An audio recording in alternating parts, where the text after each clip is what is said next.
I want to share some information about reactive abuse. If you don't know what reactive abuse is, it's very common when it comes to couples arguing.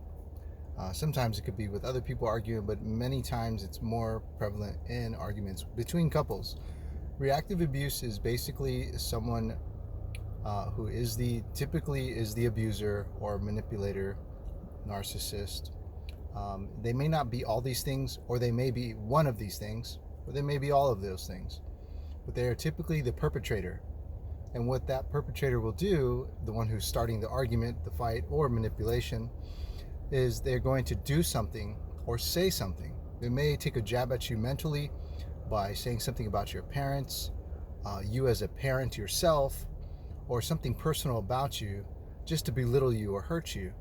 They'll take a jab at you verbally, or they may be doing things to kind of upset you. Maybe break something of yours, or do something that's just flat out wrong or negative, or some type of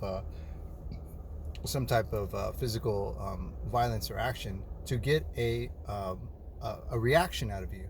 So reactive abuse is basically to get a reaction out of you, either mentally, verbally, or physically, in order to make you respond in a negative way.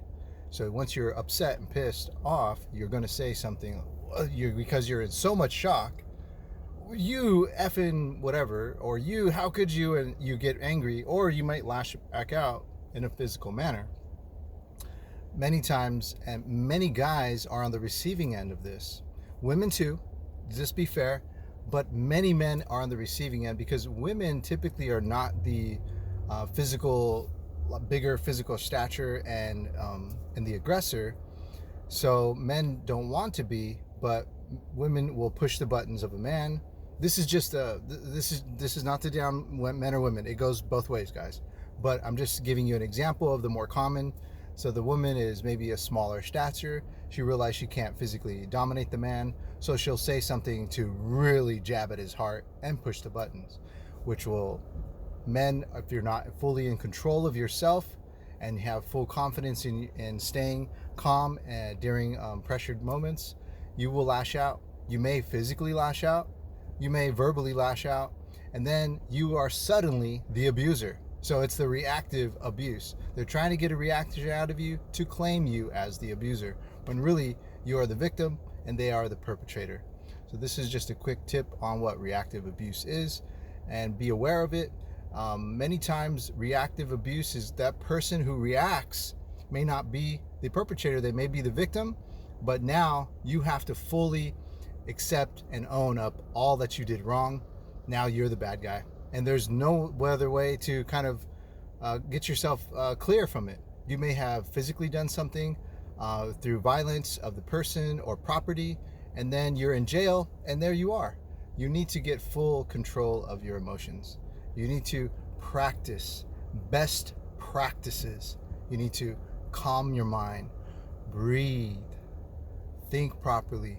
And even in good times, you need to practice this, so it becomes second nature of you to be calm and at peace. And think of, even in your calm moments, think of the most tough, difficult, frustrating moments and how you would work through them. And because you're in a clear mindset, and how you would work through even difficult times will prepare you for those heated moments, or hopefully you never have them, but you'll be ready and prepared because you've already practiced. Best practices, guys. Best practices. I'm going to talk about best practices on another video. I hope this helped you guys in understanding a little bit more reactive abuse and who is the victim and perpetrator in this. And again, you could be easily the perpetrator and the abuser if you come outside of yourself and let your anger get the best of you. Don't do that. I love you guys. Talk to you soon. Bye-bye.